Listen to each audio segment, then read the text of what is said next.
We have a very, very busy hour coming up. Thank you so much for being here. And I'd like to start the show off with a moment of acknowledgement of what's going on in Japan. And I'd like to send my very, very sincere prayers out to all of the people that have been affected, their families, and the earth and everything that we're experiencing collectively right now. I have received thousands of emails from people asking for guidance, and a lot of people having very, very prophetic dreams and sharing those on Facebook and also to me personally. And I just want to say that, this is a really important show because I have a very special person on tonight who has come on with me before.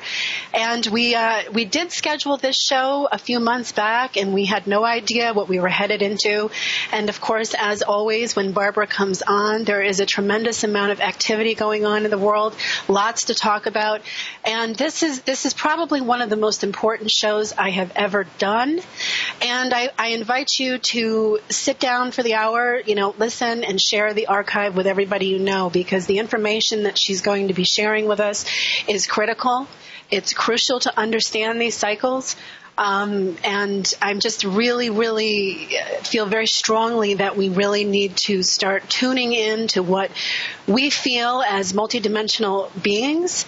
And I think the information that Barbara shares with us in all of her interviews, in all of her books, really has to do with taking us to the next evolutionary leap. And I have a great respect for her as a person and as an author. She is an international Mayan elder. She is a Cherokee record keeper. And she's an internationally acclaimed ceremonial teacher and author. And she's written numerous books. One of my favorites has just been rewritten, Alchemy of Nine Dimensions. And it talks about the Pleiadian teachings, going through the 9 dimensions, and I was reading through it before the start of the show, and I was touching base with some of the very just incredible, wonderful thoughts that she channels when she writes, and it just really ties in beautifully with what we're experiencing. And even though there's so much pain out in the world right now, and everybody's grieving and going through this real high state of anxiety, there is hope, and we're going to talk about that tonight. So welcome, Barbara. Thanks so much for coming back. Hi, Hillary. Thank you for having me. I always love talking to you. So where do we start? I always ask you that question when you come I know, it's difficult. It's funny because now probably we have more direction on where we start than we ever have had before.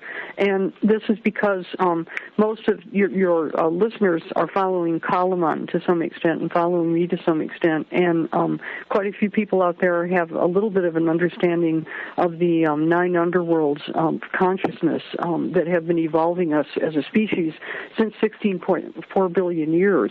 And so the most remarkable thing about you and I being able to be on the phone together today and talk and have people listen is that we just entered into the first of it's the last of the 9 underworlds, but the first underworld during which all of us can be fully conscious of what's happening with this underworld evolutionary process. Now, the 8th underworld started in 1999. And most of us noticed a remarkable shift and in change and time acceleration in 1999 that was just so stunning that I know I was just completely confused by it. But back in 1999, hardly anybody knew about Kalaman. The most that Kalaman had done was just publish a few articles. And so even though the galactic underworld, the 8th underworld, started during our lifetimes, and we've been able to experience that, which has been really amazing, most of us didn't understand what was happening until we got about to the middle of the 8th underworld, which was like 2004, 2005. So then there's a small group of us initially back in the mid-2000s, back 2004, 2005.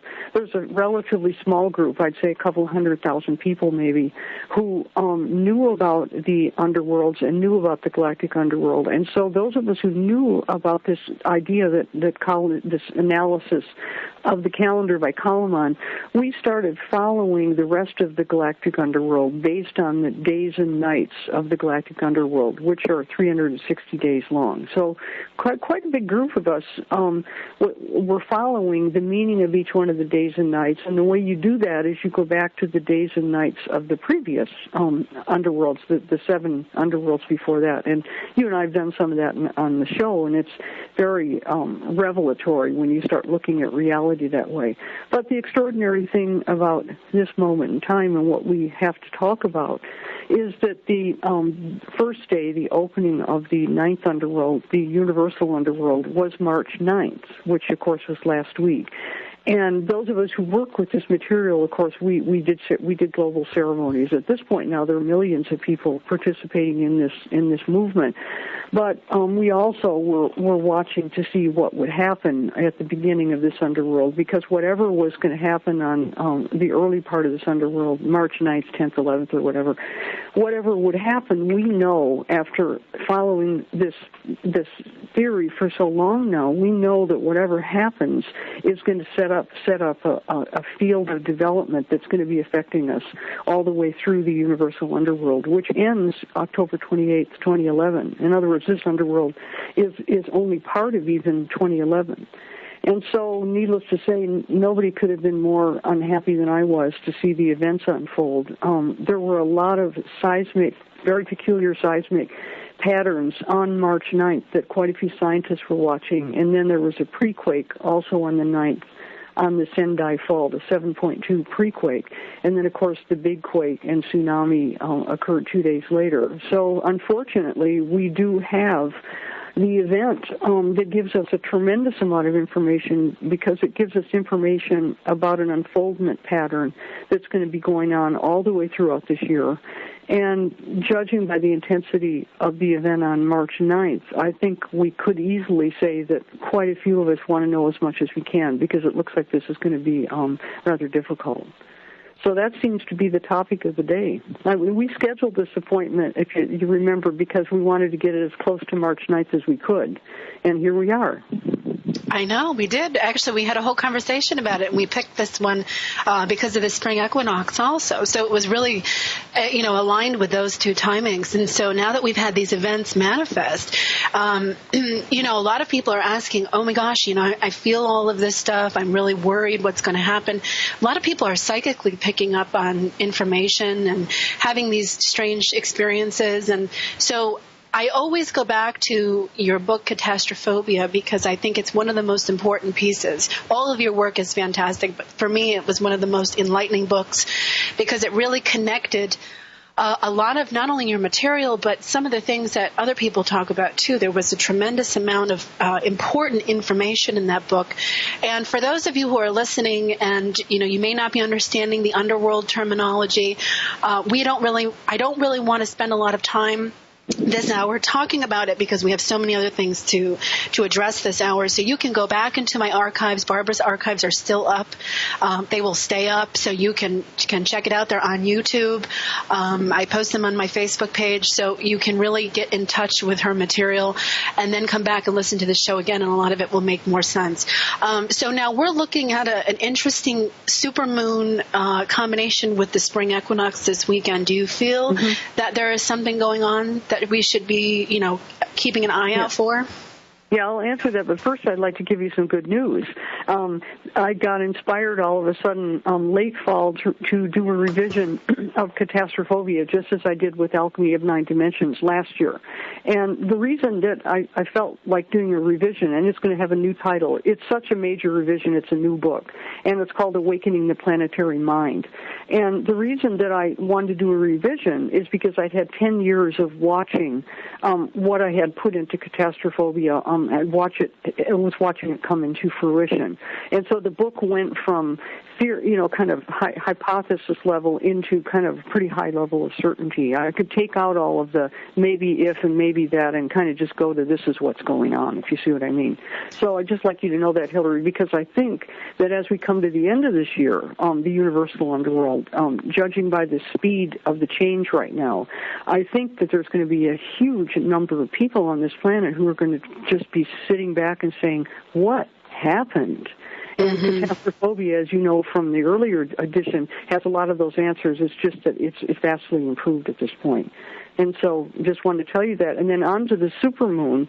What we're talking about here is the Virgo full moon on March 19th, and which is, I think, Saturday. And unfortunately, based on what is going on in Japan, because, see, Japan isn't over. They're having tremendous aftershocks, and the event in Japan is actually deeply connected with another quake that occurred at the beginning of the planetary underworld, the Lisbon Great Quake in 1755. I mean, at this point, because of the event, because we have the information on what the event is, the information that we have is just absolutely incredible.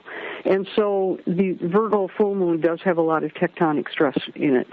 And so it's highly unlikely that it's going to be that easy. I hope it's not going to be anything as catastrophic as occurred on March 11th. But I also would like to say that for me, the biggest catastrophe here by far is the nuclear situation. And the nuclear situation, I think, is the key theme regarding the Universal Underworld. I don't really think the Universal Underworld is about a series of, I don't think the Pacific plate is going to have gigantic earthquakes on it on each one of the days of the Universal Underworld. It doesn't look that way to me at all. But as regarding the supermoon, this weekend, it does indicate more tectonic stress. And because the Pacific plate is so disturbed right now, there is a fairly decent, I know my husband and I, we've taken some precautions because after all, we live in Vancouver and we're right on the Pacific plate. So what do you tell people, Barbara, to prepare for something like that? Well, if you're right on a fault, there's things you have to do in terms of food storage and water storage and stuff like that. Everybody, knows that, or they have to know that if they live there. And so, I think that's just kind of an informative thing. But I think that the other thing that people need to understand is that this energy is incredible. I started feeling the early stages of this energy about 2 weeks before the Universal Underworld actually started. And I had almost 2 weeks where I had just waves of energy going through me, and I had a lot of trouble handling it. It seems to have settled down now. And I think a lot of people are picking up on this energy, which I think is second dimensional. Now you know my system and you know the 9 dimensions, and the tectonic realm, the second dimension, is where we look in order to understand what's going on with these quakes and how they're affecting us. And when the Earth is this active, we have a tremendous amount of energy that we're dealing with in our bodies in relationship to that. So we are feeling it, basically. We're feeling it in a variety of different ways. I think it depends on where we are in consciousness, don't you think?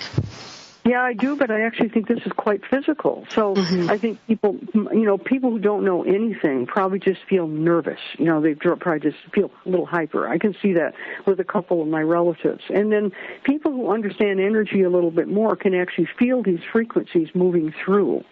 And it's extremely interesting in relationship to the quake, because one of the things that Kalaman, of course, put out a bulletin immediately discussing whether this quake was connected to the Universal Underworld and what we were going to be experiencing. And he just, made the point that, when the Earth is this responsive and this active, people feel that, and we do have to be prepared to people in the quake zone. We've gotten some emails from people that are really speaking really clearly and frankly to us. It's not just news level, but it's at that other level, and I know you are too. And people are just talking about everything in an incredibly spiritual way because what they experience in the middle of an event like this is very, very energizing, very spiritual, even though they're also suffering very deeply. And so, as you know, the point of the Universal Underworld was to move our species into unity consciousness and into oneness. And this is exactly the kind of event that does that. You remember during the 2004 tsunami in Indonesia, there was just a wave of heart energy that flowed through the planet. Do you remember what that felt like? Yeah, because there was a lot of very clear things going on that year for me personally, so it was pretty intense, and I do remember that. And remember, it was just an open heart. There's just this blasting open heart. And so the first, and I think probably most of your listeners recall that. And so the first thing you would kind of say is, well, why don't we feel that now? Well, it's an interesting, when you put in the column on perspective, things get to be really interesting, because on the first day of an underworld, that's when the theme is being seeded. In other words, whatever is going to be going on starts at that point. So the tsunami in 2004 occurred close to the top of the galactic underworld. What we're talking about here is the eighth underworld, which is 1999 through 2011. And so 2004 is right in the middle of that. So when that event occurred at that point, we were at kind of an opening and a culmination phase. And we will have the same kind of experience this year. I'm just looking at a table here. And like as we get to the top of the Universal Underworld, we're getting in basically into July this summer. And when events occur and when things happen at that time, you're going to have a similar kind of amazing wave of opening and connection at that time. So right now, the way we're perceiving this shift is we're all kind of like very alert beings who are registering, going, oh, okay, I get it. This is big. What are the implications of this? You see what I mean? Mm-hmm. It's kind of at that beginning phase, that's when you stand up and take notice, and that's what we're doing right now. And the more we take notice and the more we stand up, the better. Well, somebody has asked the question on the NQuick program right here on Achieve Radio, and he says, are the days and nights of this level 18 or 20 days apart? Each one of the days, each underworld, let's do the basics, because there are people who can appreciate that. Each of the 9 underworlds has 13 heavens, and the 13 heavens are divided into 7 days and 7 nights. And then because each one of the underworlds has a shorter amount of time, like the longest underworld is 16.4 billion years, and it goes back to the Big Bang. So each one of these has 7 days and 6 nights. And during the Universal Underworld, each one of these days and nights, each one of these 13 heavens is 18 days long. So we are experiencing a day of an underworld in only 18 days. For example, the night one, is March 27th. I'm doing so many interviews that I'm losing my voice because people want to know, And night one is March 27th through April 13th. So to get clearer about this, because I think we should go back to the day ones of the previous underworlds too, to get a sense of what's going on. But to get clear about this, day one is 18 days long, and day one of the Universal Underworld is 1.26 billion years long. And one day of the Galactic Underworld since 1999 is 360 days, and then one day of the previous one is 20 years. So each one of these, in other words, we are compressing an experience now into 18 days that was 1.26 billion years long when this whole process first started, which that in itself is just incomprehensible. But people can feel this. If you go back to 1999 and remember how things sped up, and basically the Galactic Underworld is the technological conversion. And so as soon as 1999 hit, suddenly everybody had to be on the Internet. Everybody had to have a cell phone. Everybody had to have a portable camera and stuff like that. BlackBerry later. You see what I mean? And people can really remember that, because it was all of a sudden there was no way anybody was going to be able to stay out of being connected by technology, if you see what I mean. So this time it has something to do with being connected, I believe, through energy. And we can talk about that for a minute, but I think we should go back to the day ones of the previous underworlds, because whenever you go back to a day that matches up with the one you're in, it teaches you a lot about what's happening at the current moment. So if we go back to the 16.4 billion year-long underworld of cellular, what we have is the Big Bang. Okay, the scientists are dating it a little bit less time, but Mayan calendar people feel that it's 16.4 billion years ago. Then day one of the mammalian underworld is the first cell clusters, which are prokaryotes. So right at the beginning of the mammalian evolutionary phase, suddenly the first cells appeared in clusters. Then the beginning of the familial underworld, which is 41 million years long, is first monkeys. Then the tribal, which is when we start seeing ourselves evolving closer into being human beings, is Homo habilis, the monkey human being who started making tools. Then we go to the fifth underworld, the regional underworld, which is 100,000 years long, and we find suddenly that Neanderthal has developed very complicated red ochre mines in South Africa. And these weren't just little pits in the earth, these were complicated mines. Then we go to the national underworld, which is 5,125 years long, and suddenly we see the first dynasties in Egypt, and also the Sumeria begins to develop. So we see the beginning of civilization. Then the planetary, 1755 to 2011, we suddenly see early industry starts, and like in the United States, we see the Articles of Confederation and the development of the telegraph. And then if we go to the galactic, we see the IT revolution, technology revolution, the introduction of the euro. And then we come to the universal underworld, and what do we get but the great quake and tsunami and the nuclear crisis. Now you can see how each one of those days at the beginning of an underworld has introduced the theme that develops all the way through that underworld. So if we're looking at the development of a theme, are we looking at redefining our energy sources? Yes, that's what I think is going on. And I will admit, now, first of all, the event is the event, and the facts are we are in big trouble right now because this is very serious, as everybody knows. But the question for me would be, why is it happening right now? Well, I don't want to be too slanted on this, but I always knew that it was a bad idea to develop nuclear power. The atom was split in 1943, and I was born in 1943, and I've always felt like I've lived with this. It was born with me, and I've lived with it. And in my Chiron book, I even wrote a long chapter about Chiron and the bomb, because when you examine splitting the atom in 1943 and the chart for Chiron, you can see that the development, that these atomic developments are the trigger for the ultimate healing of our species. But I think that what we have to face up to is that this was a gigantic wrong turn, and this planet is littered with spent fuel rods that are sitting in 30-foot deep tanks of water, and the disposal problems are incredible. I mean, I don't need to go over the details because the whole thing is obvious.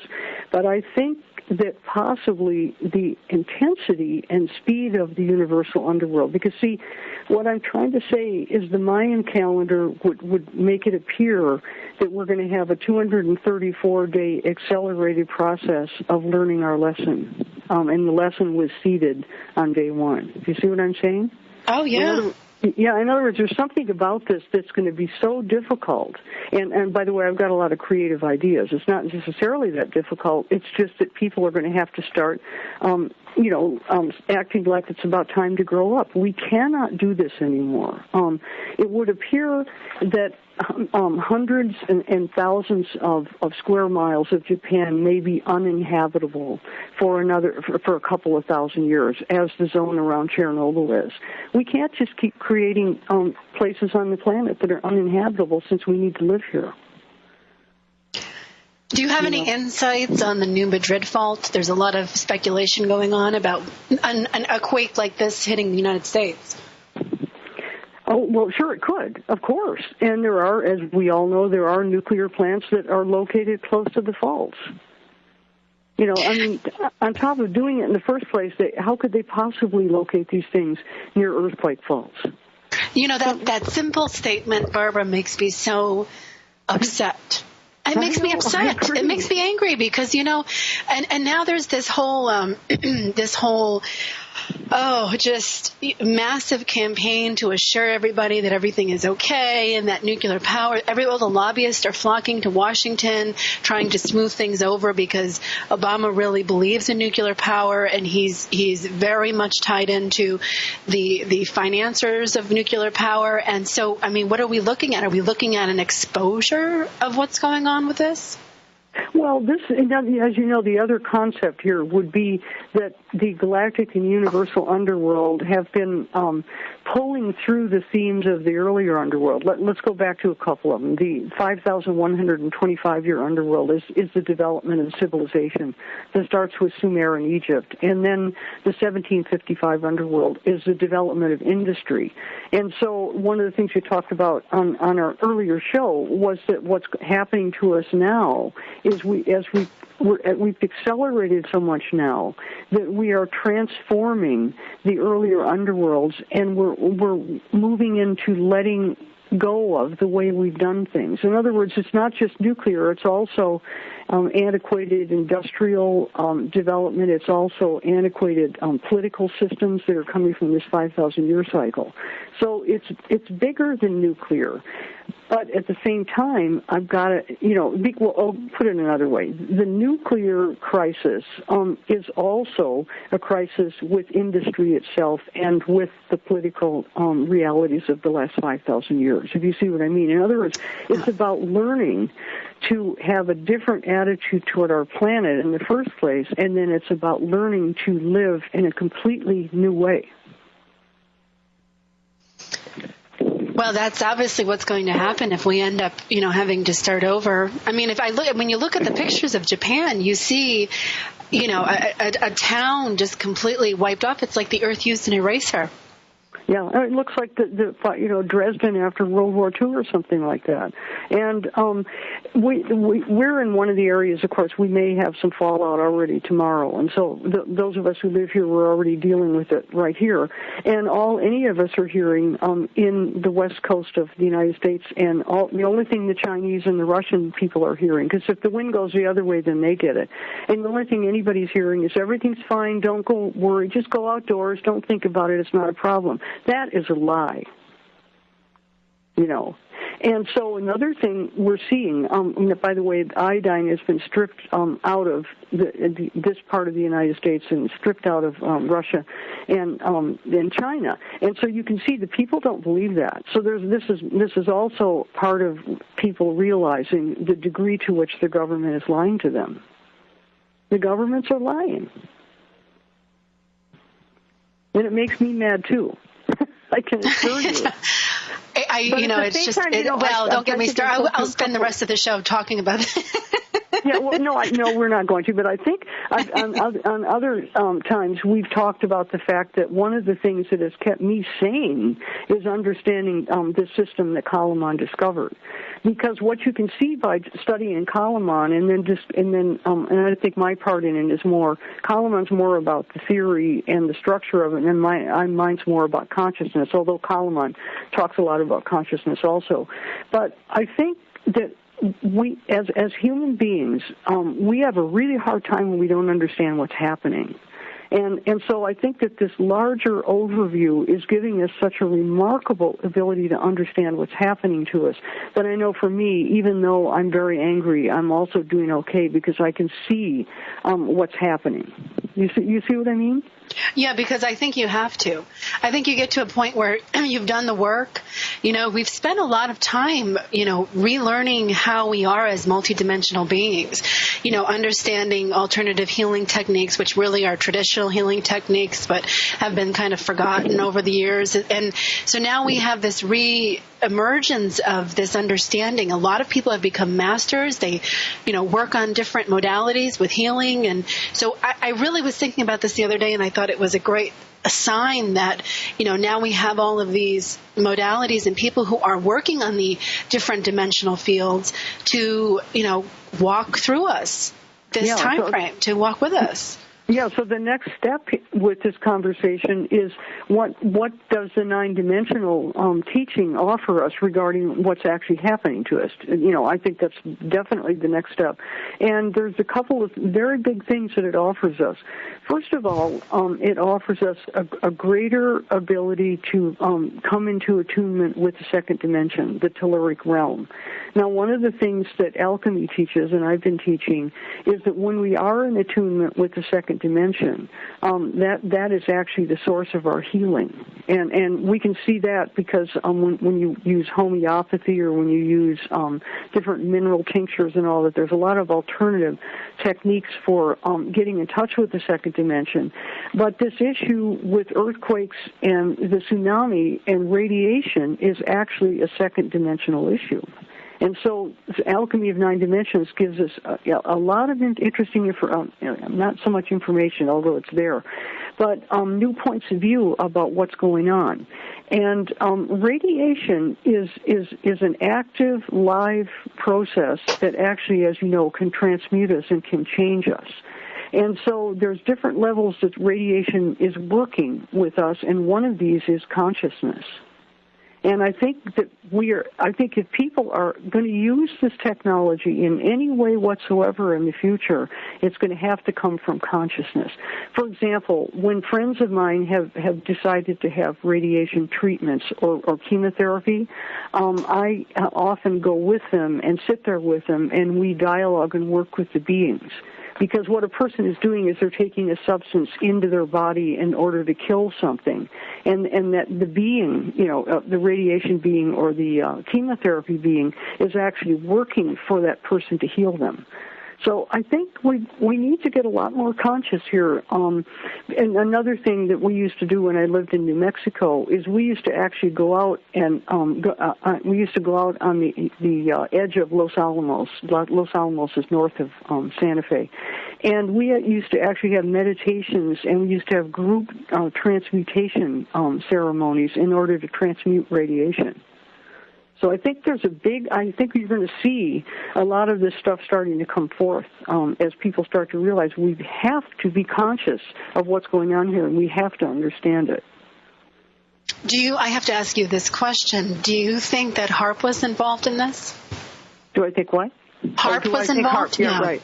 Yeah, of course, I'm hearing, I'm sure I'm hearing exactly the same stuff that you're hearing. And I'm having an interesting reaction to that. For some reason, intuitively, I don't feel that it is.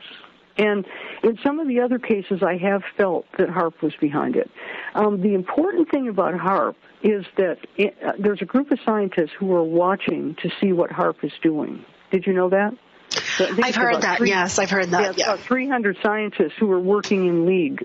This is I have to think of the website. If people want to find out more about that, go to the website of Alfred Weber. It's Alfred and then Weber, Webre, Alfred Longremont Weber. He's in the Mayan code, and he's working with the scientists who are trying to monitor it. So we have an interesting situation here where if they did use HAARP, there's going to be quite a few scientists on the planet who know that's what they're doing. And not only know that's what they're doing, but they can prove that's what they're doing. Because, see, in other words, when they send out those vibrations and those waves, those can be detected by other scientists' equipment. So I think that one of the things we have to hope for right now is that the scientists who know what's going on are going to get, the more and more and more of them are going to gather together, and they're going to start demanding that the truth come out about this. But well, that's very reassuring, Barbara, to be honest with you, that there's other scientists out there working for, the exposure of that. I think that's a really, really, thank you for sharing that, because it reminds me to let people know that, this isn't all just a big, festival of destruction. There's people working out there for the good of all of this to expose it, which is what we need to do, which is what we're doing in this time cycle anyway. Yeah, and then, another thing scientists do is that there's the spin thing. So like the regular scientists who are doing these things with HAARP and all that, they just constantly spin out all this stuff. Oh, we're just testing for metals in the deep earth, or we were just scanning for this or that. But if the scientists who are dogging this and watching it get enough information, I think they're definitely going to be able to expose this for what it is. And I think we all need to look for that and support that if we find that that's what's happening. And also, I think we need to wake ourselves up to realize that there are people on the planet who are capable of doing that. For some reason, I don't feel like that's the case with this event. Mm-hmm. I suppose I'm that way because this event is exactly what would be expected with the way the planet functions.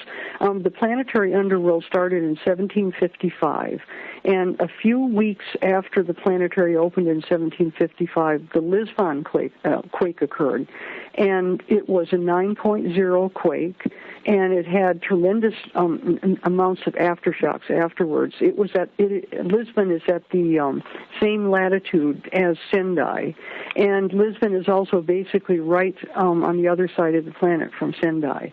So the fact that we had an event and there was a tsunami, 100,000 people in Lisbon died in a day because the whole bay in Lisbon backed up and then the water came back in. It's one of the biggest disasters in human history. So because this is so in tune with what you would expect with the planet, I tend to think that this is a natural event. Mm-hmm. But then it immediately puts the spotlight right on something that's not natural, which is nuclear technology, It's very interesting. That's a very interesting, thing. And so you had talked in your latest publication, you had written up something for the 2011 spring equinox, and you had mentioned the United States coming full circle with the nuclear energy. We're the ones that created it. Now we're facing kind of a karmic thing. Could you elaborate on that? Yeah, I certainly will. I think it's about, one of the things we have to do with our heads, Hillary, is we have to keep cleaning them out because we just hear so much baloney on the media and we've been given so much baloney in school, that suddenly an idea comes out of your head and you go, wait a minute, I don't believe that. Where did that come from? So I would like our listeners to tune in now. How many, and ask yourself and think about it, how many of you think that it was a good idea to drop 2 hydrogen bombs on Japan in order to end World War II? Now, that's what we were told. We were told that the wonderful Americans developed the bomb and then dumped it on Japan and that was a great thing. You need to have your head examined if you believe that. The Americans murdered hundreds of thousands of people and destroyed part of Japan's heart. And now here we have the same technology, how many years later, I'm not sure, 60, 70 years later, and now we have the same pain happening in Japan. And part of the reason this is happening to Japan is because the Americans made billions and trillions and godzillion piles of money by means of General Electric, et cetera, to develop nuclear technology. Nuclear technology is a very big part of the American profit-based capitalist system. So if we lose that, what happens? Pardon? If we lose that, the capital that we make from this technology, our economy basically goes tank, doesn't it? Well, it's again the case of needing to create in a new way, and that's where I'd like to put something in regarding alchemy of 9 dimensions. I think that one of the real loaded issues in alchemy is the issue of superstring theory. Now, alchemy goes through different mathematical sciences, and it goes through geometry and all that. But when it comes to the 5th and 6th dimension and the basis of the dimensions, let me put it another way. The basis for all of the dimensions in alchemy is actually superstring theory. And so at one point I got into a comparison between superstring theory and 9-dimensional consciousness. Now, how do I know that? Well, I channeled the Pleiadian agenda November of 1994 through March of 1995. And when I got it all in and worked on the book and all that, I discovered that Edward Witten brought in the calculations for superstring theory during exactly the same period in time. And so in the universe that I work in, that tells me that this material that came in from the Pleiadians was part of the transmission of energy that also came in to Edward Witten so that he could create superstring theory. Now, this is becoming exceedingly important at this time because, and this is a fairly simple thing to explain, most of the technological devices that we use, like cell phones and computers and all that, these devices have been given to us, and we've created them based on quantum mechanics. So a little over 100 years ago, that scientists brought in quantum mechanical theory, and then as a result of the calculations that they were able to make, we were able to develop a global technology, which is really remarkable. And what I think has to happen next is I think that what we're going to see during the Universal Underworld, I think we're going to finally see the proof for superstring theory being created. In other words, a lot of physicists believe it's real. They keep on working on it, but they just haven't been able to get the calculations to the level they need to get them to in order to prove it. But Hillary, imagine this. Let's say that alchemy of 9 dimensions is a description of many worlds that we interact with. Let's say that's true, because that's what the book's all about. Then imagine a world based on technology that's based on those kinds of ideas. Do you see what I'm getting at? Oh, yeah. We're looking at a new physics. Yeah, because like one of the things in alchemy is the Pleiadians said each dimension has a science. And so Newtonian physics is the science of the 3rd dimension, and then quantum mechanics is the science of the 4th dimension, and then string theory somewhere up there in 5 or 6. But if you think of what we've gotten out of Newtonian technology in physics, and then when you think of what we've gotten out of quantum mechanics, then if you think of technology based on superstring theory, then I think we can see a way out of things like nuclear power. Because we can't do this anymore. And I think this year, I really think the Universal Underworld is going to be the big awakening. For our energy. Yeah. Yeah. And so it's not about the economy is going to go to hell because we can't do it anymore. We have to develop something else, and we have to stop it and change it. You know? And it's very hard for anybody to imagine that, I know. But when I see what happened March 9th through March 11th, as far as I'm concerned, that's the big wake-up call. Now, what about the people who can't move past that? What do you suggest to them? What about the people who can't move past the trauma? So you're speaking of people right in Japan? Well, that and, the world, people who are watching it, feeling helpless, they struggle with it. You had mentioned a really good book, and the title escapes me right now, about dealing with emotions. Yeah, that's Carla McLaren. Yeah, the language of emotions. So are we looking at a transformation of our energy bodies and as far as our emotional energy goes also? Yeah, because, of course, what happens is, like I've been describing some of the physical things we've been feeling, but then what happens, as soon as we start getting this physical response and energy, then the next thing that happens is we start having emotional responses. And, of course, that's what people are feeling. And, of course, each one of us has to take responsibility for processing our emotional issues. And Carla McLaren's book is just absolutely, it's just, the emotional thing for me has always been so complicated. And so one author has a little piece here, another author has a little piece there. She has an overall holistic view of the whole emotional situation, and she has airtight solutions for different things that people are feeling. It's really an extraordinary piece of work.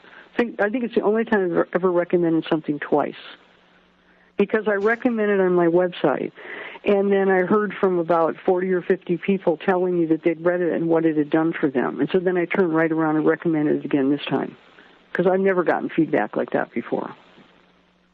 Well, I know you were very passionate about the book, and one of the things I'd like to tie in is our growing up and our accountability and our responsibility with technology, and how that works with the intuitive sense, and how we can really divine, a higher level of mathematics and a higher level of science through evolution of spirit also. And there are just so many, each one of us in our own personal life has so many things that we have to do. And, of course, the government is trying to divert everybody by making them use new light bulbs, I mean, the government isn't going to do anything. And we, the people, are the ones who are going to have to take charge of this. And there are people all over the place in varying levels who are working on these things. Really, at this point, another thing you could say about Japan, has anybody noticed how inept the government in Japan is? And this is something that's been going on, and this is actually more like day 7 of the Galactic Underworld. The last time we got on the show, it had to do with the culmination of the Galactic Underworld. And certainly we could say that one of the things that's been happening during day 7 is a massive revelation of the absolute incompetence of governments, and also the people being given the ability to realize that their governments aren't doing anything for them. So I think that's another big piece of the Universal Underworld, is people taking responsibility themselves for the things that they have to handle. And I think that's building and building and building. People are pulling together more in community. Well, that certainly is part of evolution, is pulling together and working together and being able to, stop the silly games that we've become very familiar with. Yeah. And also, I think another thing that gets people to wake up is, you notice in the last week you've thought more about your own death probably than you ever have before, right? I would say most people have had very chaotic and, they translate their dreams very chaotically. Thinking about death is really a really interesting thing, because, first of all, why shouldn't we be thinking about death? I mean, death is something that happens to us. And I think there's something about the level of the events that are going on now that are forcing people to start to face the issue of their own death. And I think, like when you see these men in Japan who are willing to go into the plants and continue to try to fight this thing, I think you're going to have more and more people all the time. Like, take the scientists who are trying to nail these guys at HAARP. I think you're going to have more and more people just putting their lives and careers and reputations on the line. I think that's going to be a theme, another theme of the Universal Underworld. A lot of businessmen are just quitting their jobs and just leaving Japan right now. And they may not have another job when they leave, but they're just doing that because they know that that's what they have to do at this time. So trusting your inner voice, I think, is one of the most important things people can do too. Yeah. Yeah. Now we're getting to the end. Trust and surrender. Trust and surrender and courage about death are really these themes that are coming up. Well, they're big lessons, and I think we can walk away from something like this at least a better person in that sense, too. So as we come to the end of the show, Barbara, I want to let people know where they can find your information. You can go to Barbara's website at handclow2012.com. There's a link on my radio homepage and also my website, and plenty of that posted on my Facebook page. And now, where does somebody find information on, if they want to look up the exact dates that we're talking about with the nights and the days of the different underworlds? Where can they find that? Do they go to Carl's site? Is it something that he talks about in his book? Where would somebody be able to pick up that? Carl's site, and also his books and my books, of course, have all this information. But I do think following Kalaman's website is it's kalaman.com, and I think it's a good thing to do at this point, because there's daily, almost daily updates, because this is going so fast. And so he just sent something out yesterday on the quake and tsunami that was very, very instructive for people. So I think at this point it's time to start following Kalaman's website. Yeah. Okay, everybody. So you've heard it, and so you can go to Carl Kalaman's site and you can follow along in the different energies and the different days of the Mayan calendar that we're going through now. And I think that was one of the most important things that you've always stressed coming on the air with me, Barbara, is that 2012 isn't just a date we're headed towards; it's something we're actually going through. And so, in order to really understand it, it's something that we have to get a relationship with, and we have to learn it. Yeah, and it's a progressive evolutionary series of cycles that we're actively participating in. So, for example, in the people who are actually working on this, we're doing ceremonies and having gatherings and all. You know, we expect this year to be difficult, and so we're all getting together every 18 days. I've got a couple of groups that I'm with, and we're just getting together every 18 days and talking about what's happening to us and sharing. People that way can also share physical things if necessary, because we may reach the point where we even need help on that kind of level. This year is about unity consciousness and about oneness, and it's about realizing that we need to draw together as a species, or we're just not going to make it unless we do that. So it's okay to feel like you need to reach out and ask somebody for connection.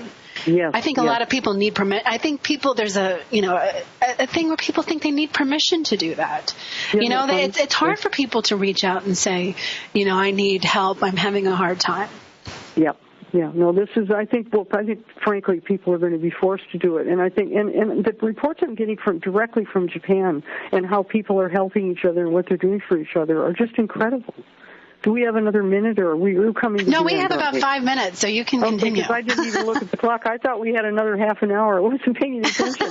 But I just got an email today from a family. It's a family with a grandmother and a grandfather and an uncle, and it's about 7 or 8 of them are all crowded into a house that's been destroyed, but they've kind of taped it together and sealed it so the radiation can't get in, and they just have some water and a little bit of food. And then somebody showed up at their door this morning asking for help, and they let those 2 people come in too.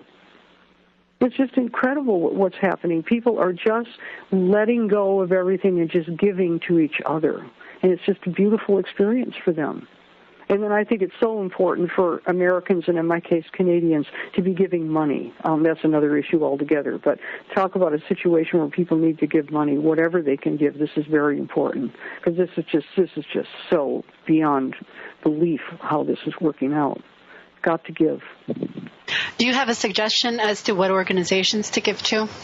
This is what I'm struggling with right now, because I don't like big charities. And so what I'm working on right now is a direct link, and usually if I work hard enough at it, usually I can find one. And then if we can't find a direct link, then we're going to give what we can give through one of the charities. But that's always tough, because the charities take so much of the money themselves. You know how that is. Yeah, I do. Will you be posting a link on your website, Barbara, for the one that you find to be? If I find something, usually what I do is I find a direct link to a person and then work through a person who's actually in Japan. But if I don't do it that way, and if I find an organization, then I certainly will. I always put that information out if I get it. Yeah. Okay, so you can, those of you listening, you can check Barbara's website, Clow 2012, and you can find what she discovers. Now, in closing, in about 2 minutes or so, I would love for you to share what your message and what your hope is for all of us listening. Right.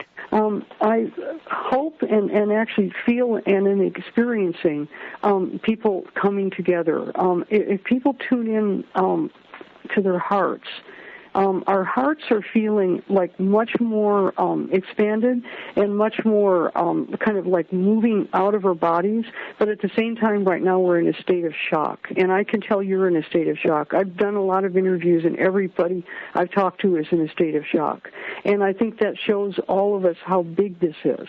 And so I think we just have, we have to breathe through the heart, and we have to just keep trusting. And one of the things the Mayan calendar is teaching us is that we are in an evolutionary cyclical progression which has meaning, and it's leading us to something, and that all of the things that we're experiencing right now, as difficult and insane as they seem to be, there's actually a meaning behind everything that's happening on this planet. And I think we just need to keep moving into that place.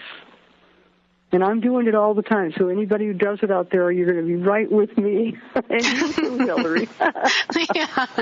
Well, do you have any special plans for the spring equinox for yourself? Are you going to be working with anybody or doing any ceremonies, or are you doing your own personal work this year? We're doing a little ceremony with a little group. We basically aren't doing as much as we usually do because you're doing so many Mayan gatherings. So we're just doing this time. Well, as you know, at the spring equinox, we always create 3 intentions of things that we plan to create this year. So in our little group, we will do that.